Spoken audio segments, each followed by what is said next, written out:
Bonjour les jardiniers. Alors aujourd'hui je vais vous parler du jardin fin mai. Donc on commence avec la tour à fraises, les fraises qui sont en pleine production. Donc j'en ramasse dans la tour et puis un petit peu partout aussi dans le jardin. Enfin il y a des endroits qui ne donnent pas encore, mais justement c'est assez échelonné. Donc c'est ça qui est bien. Je vais en avoir pendant un long moment normalement. Et l'avantage de la tour, eh bien, c'est qu'elles ne sont pas sales. Parce que là, avec la pluie qu'on a eue, il y a beaucoup de terre sinon. Donc là, elles sont propres. Donc dans le jardin, eh bien, ça butine à tout va. Le bourdon s'en donne à cœur joie sur les fleurs de ciboulette.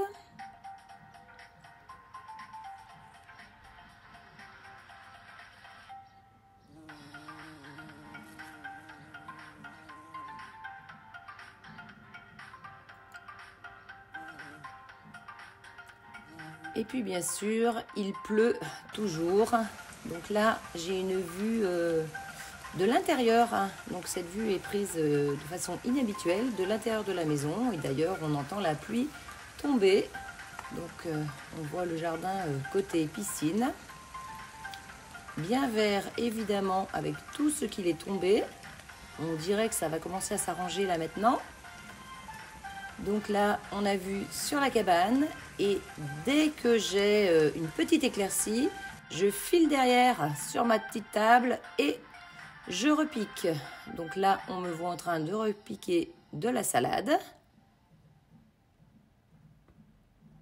Donc j'en profite dès qu'il y a une éclaircie.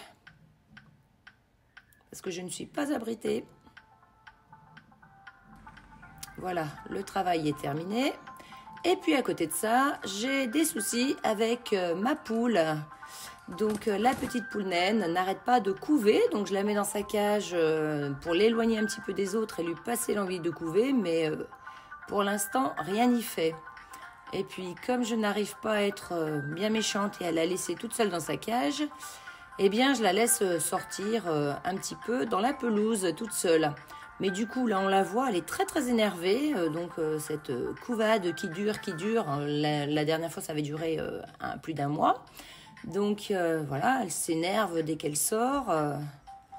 C'est assez pénible. Et puis, le coup de la cage, bah, de toute façon, rien n'y fait parce que, voilà, elle retourne dans sa cage. Voilà, dès que je la sors, après, elle va retourner.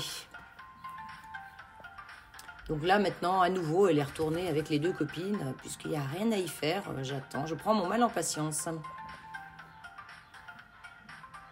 Et puis, bien sûr, bah, nous sommes en pleine récolte. Là, donc, dans le jardin piscine, on a les petits pois, donc la forêt de petits pois qui avait été plantée à l'automne. On a les fèves, et puis on a aussi les pois grimpants. Voilà, ça, ce sont les petits pois express. Donc ceux-là sont beaucoup plus gros d'ailleurs que les autres. Bon, je mélange tout quand je les fais cuire. Je mets juste 1 minute avant les plus gros, histoire qu'ils cuisent un tout petit peu plus. Mais de toute façon, je les laisse très peu de temps. Quand c'est des petits pois tout frais comme ça, la cuisson n'est pas longue. Donc là, c'est ma petite récolte des pois grimpants. Et puis, je continue après avec les pois du jardin. Enfin, les pois du jardin, les petits pois, ceux qui sont plus petits. Et puis, j'ai même des mange-tout dans mon panier. Et puis là, bah, j'ai toujours aussi un moineau. Alors là, c'est assez particulier parce que je me suis demandé ce qu'il faisait parce qu'il restait sous la pluie pendant toute la journée. Je le vois, c'est sur le mur de la voisine, enfin sur le toit de la voisine. Il est perché au sommet du toit, il chante jusqu'à ce que je comprenne qu'il y avait un nid en dessous. Par contre, je ne comprends toujours pas pourquoi il reste si longtemps perché. Je me demande s'il n'attrape pas des insectes au vol pour après les donner à ses petits, mais ça me paraît quand même curieux parce que je ne le vois pas trop bouger. Et puis bon, là, je vous avais montré que je ramassais mes salades sous la pluie, tellement il a plu. Et puis bien sûr, bah, toute cette pluie, ça a apporté beaucoup, beaucoup de limaces. Je les ramène même dans la cuisine.